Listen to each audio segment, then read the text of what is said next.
en tout cas mon affection envers la presse du Sénégal, parce que vous savez que je suis issu des médias, je suis journaliste de formation, je suis le président du réseau francophone des journalistes économiques et financiers.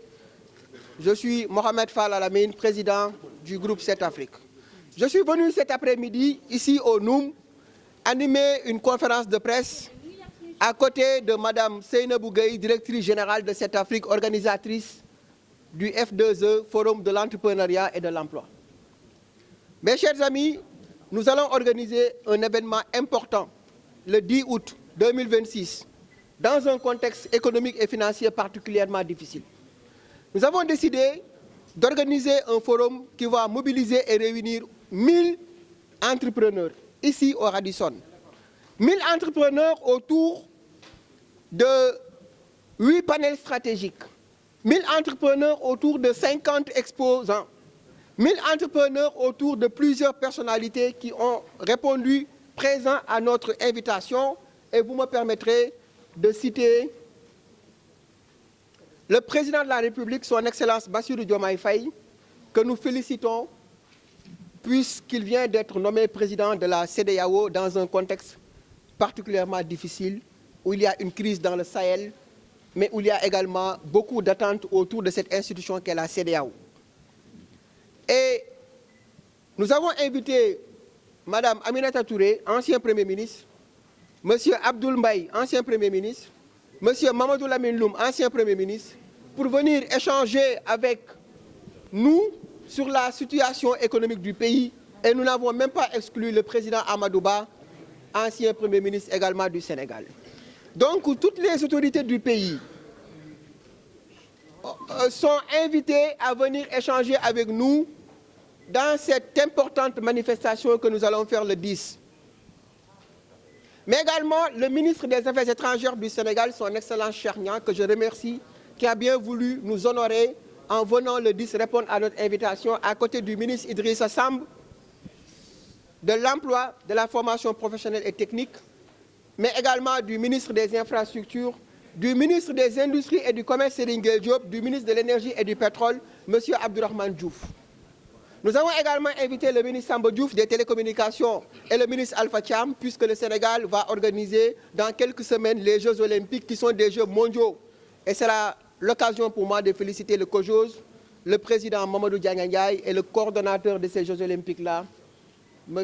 Ibrahim Awad. Mais de manière succincte, est-ce que vous pouvez revenir sur ce qui a motivé l'organisation d'un tel forum? L'objectif de cet événement-là, je l'ai dit, et j'aime citer cette assertion de Bachir Ben Yahmad, fondateur de Jeune Afrique, que les chefs d'État du sud du Sahara sont les seuls chefs d'État au monde qui, 60 ans après les indépendances, sont incapables de former leur jeunesse, de les nourrir et de les mettre au travail.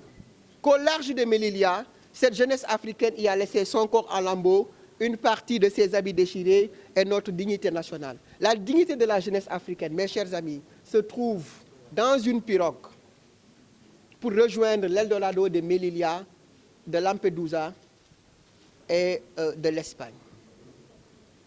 Pour qu'on puisse créer de la valeur ajoutée, pour qu'on puisse créer de l'emploi, pour qu'on puisse entreprendre, il faut qu'on ait de l'énergie, il faut qu'on ait de l'électricité, il faut qu'on puisse industrialiser notre pays.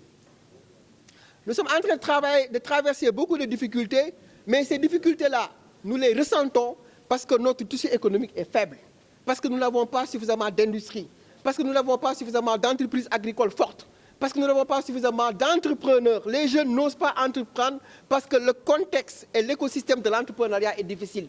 C'est la raison pour laquelle nous allons faire cet événement-là en partenariat avec la DER, qui vient d'avoir un nouveau délégué général, Abdoulaye Niane, un homme aguerri et compétent. Mais également l'ancien délégué général de la DER, M. Papa Madoussar et M. Abdoul Mbaye, le Fonds 6 que nous avons invité, qui vont venir, et Oyas Capital, ils vont débattre de la situation économique du pays et quelles sont les solutions que nous devons prendre pour traverser ces difficultés-là et cette situation-là. Et vous me donnez l'occasion, c'est là où je vais terminer, de lancer un appel au ministre des Finances, de l'économie et du plan, M. Cheikh Diba, à venir répondre à notre invitation, parce que nous, ce que nous le faisons pour notre pays, nous ne le faisons pas pour nous-mêmes. Nous, ce que nous faisons, c'est de chercher à promouvoir les investissements dans notre pays.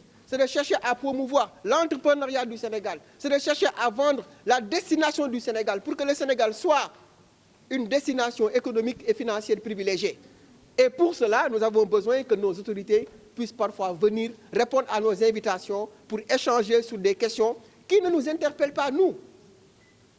Les questions les interpellent eux. Moi, je ne m'occupe pas des finances du Sénégal, ni de l'économie. Moi, je m'occupe de mon entreprise Cette Afrique. Mais à chaque fois, nous posons des débats, nous investissons nos énergies pour faire des débats économiques qui vont promouvoir la destination privilégiée économique et financière du Sénégal. Et les thèmes qui seront choisis, s'il vous plaît. Les thématiques... du domaine de la presse, s'il vous plaît. Alors, en tant que journaliste, vous n'êtes pas sans savoir qu'il y a plusieurs mots qui gangrènent le secteur de la presse. Alors, qu'est-ce que vous avez prévu, ce 10, pour faire sortir... Oui, absolument. Aujourd'hui, vous allez me permettre de rester sur le thème de cet événement-là. Mais oui, du côté de l'employabilité, il n'y a pas que la presse qui traverse des difficultés. Tous les secteurs de l'économie aujourd'hui traversent des difficultés. Le mal est un mal profond. Qu'est-ce qu'il faut également pour relever le tissu social, le tissu économique? Qu'est-ce qu'il faut pour renforcer l'aide à la presse, pour renforcer les entreprises de presse? Ça, nous allons y revenir le jour de l'événement. Mais le thème, retenez que c'est la transformation de l'industrie, la transformation agricole, la transformation numérique. Nous allons faire un panel sur le numérique avec Atos, Sénégal Numérique et Cette Afrique, où nous allons convier des entreprises comme Orange. Je remercie le directeur général du groupe Orange qui nous a reçus et qui va nous accompagner, M. Brolodba. La directrice générale également de plusieurs entreprises comme Oumou Group, comme Atos. Atos est notre partenaire. Je remercie également Isidore Diouf, le directeur général de Sénégal Numérique, parce que vous savez que le Sénégal a entamé une stratégie numérique innovante qui est le New Deal Technology. Nous allons échanger avec l'ensemble des parties prenantes à cet événement-là sur ces aspects-là. Donc retenez que le F2E, Forum de l'entrepreneuriat et de l'emploi, nous allons le lancer le 10 août. Nous allons faire une caravane qu'on appelle la caravane de l'entrepreneur qui va sillonner 10 régions, 30 départements. Nous serons à Saint-Louis, à Touba, à Kaolack, à Ziguinchor, pour échanger avec les entrepreneurs, en partenariat avec l'ensemble des chambres de commerce. Nous allons voir avec le président Serigne Mboup, président de l'Union nationale des chambres de commerce du Sénégal, avec l'ensemble des maires et des collectivités, pour faire des événements décentralisés. Cet événement-là ne va pas que se tenir à Dakar. Nous serons à Saint-Louis, ville tricentenaire, Saint-Louis que j'aime beaucoup. Nous serons à Ziguinchor. Nous allons également, sur les 12 mois à venir, travailler à réfléchir, à entamer une réflexion pour voir comment la jeunesse peut s'en sortir. Moi, Mohamed Fall Al-Amin, ce qui me fait mal, c'est de voir cette jeunesse-là laissée à elle-même, c'est de voir notre jeunesse désœuvrée, c'est de voir notre jeunesse mal formée, c'est de voir 300 000 jeunes venir sur le marché de l'emploi chaque année et de ne pas trouver un tissu social capable d'endoger leurs demandes. Est-ce que le bas blesse si l'on sait que notre pays a tous les leviers pour décoller, si l'on sait qu'il est entré dans le cercle restreint des énergies renouvelables? C'est avec beaucoup de tristesse que j'observe la situation. Le Sénégal, qui avait 7,6% de croissance en 2024, le Sénégal, pays exceptionnel dans le monde, le Sénégal avec sa stabilité politique, le Sénégal avec ses hommes et ses femmes, le Sénégal avec son capital humain. Si aujourd'hui ce Sénégal-là traverse des difficultés, je pense qu'il faut que les acteurs économiques qui gèrent le pays, et toutes catégories confondues, pouvoir et opposition, qu'ils interpellent leurs responsabilités. La responsabilité de ceux qui étaient là et qui ont géré, la responsabilité de ceux qui sont en train de gérer. Il faut que la classe politique revoie un peu sa copie et qu'on essaie de voir ce qui se passe au Maroc, ce qui se passe en Côte d'Ivoire, ce qui se passe en Afrique du Sud. Nous sommes la jeunesse du Sénégal. Nous, ce que nous voulons, c'est de voir notre pays fonctionner, avancer comme les autres pays. Nous sommes champions d'Afrique. Nous avons remporté pour la deuxième fois la Coupe d'Afrique. Et vous avez vu comment la jeunesse était fière. Nous, c'est ce que nous aimons. Le Sénégal qui prend la victoire. Mais aujourd'hui, nous traversons nos difficultés. Je félicite l'actuel ministre des Finances, M. Cheikh Diba, qui a trouvé une situation très complexe, très difficile, qui a trouvé une dette dite cachée. Je parle français. Une dette dite cachée. sans entrer dans les réalités de la dette parce que nous ne le maîtrisons pas. Mais nous les invitons à venir nous dire, nous, secteur privé, comment le Sénégal a pu se retrouver dans une telle situation. C'est ce que nous attendons d'eux. Mais ce que je peux dire, c'est que la situation est compliquée et complexe pour le secteur privé. Tous les chefs d'entreprise traversent des difficultés.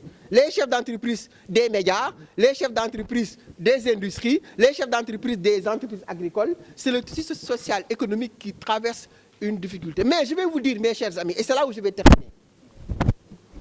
Nous devons essayer de voir comment tirer des leçons. Les pays traversent des difficultés. La France en a connu. Souvenez-vous, en 2008, la crise économique en Côte d'Ivoire, aux États-Unis. En 2008, les États-Unis ont fait une crise économique très difficile. Et c'est ça qui a favorisé l'arrivée au pouvoir de Barack Obama. Donc, même la France, à un certain moment, a traversé des difficultés. J'ai rédigé un ouvrage que je vais présenter le 10 sur le président Ouattara. Alassane Ouattara, un homme d'État à la hauteur de l'histoire, où je parle du parcours du président Alassane Ouattara. En 2013, la Côte d'Ivoire a connu une guerre civile, souvenez-vous, 3000 morts. Qu'est-ce qui s'est passé entre 2013 et 2026 pour que la Côte d'Ivoire retrouve sa position de leader dans la zone CFA? C'est le travail. Il faut travailler, beaucoup travailler, toujours travailler et encore travailler. Et cette phrase-là me pousse à rendre hommage au président Abdoulaye Wade qui a travaillé ici, ce pays-là, par de grands chantiers et qui nous a donné la vision aujourd'hui qui nous rend aussi fiers. Donc je donne rendez-vous à la presse de mon pays, aux acteurs économiques, le 10 août 2026, ici au Radisson. Mbokk yi maa ngi leen di gërëm mbokk yi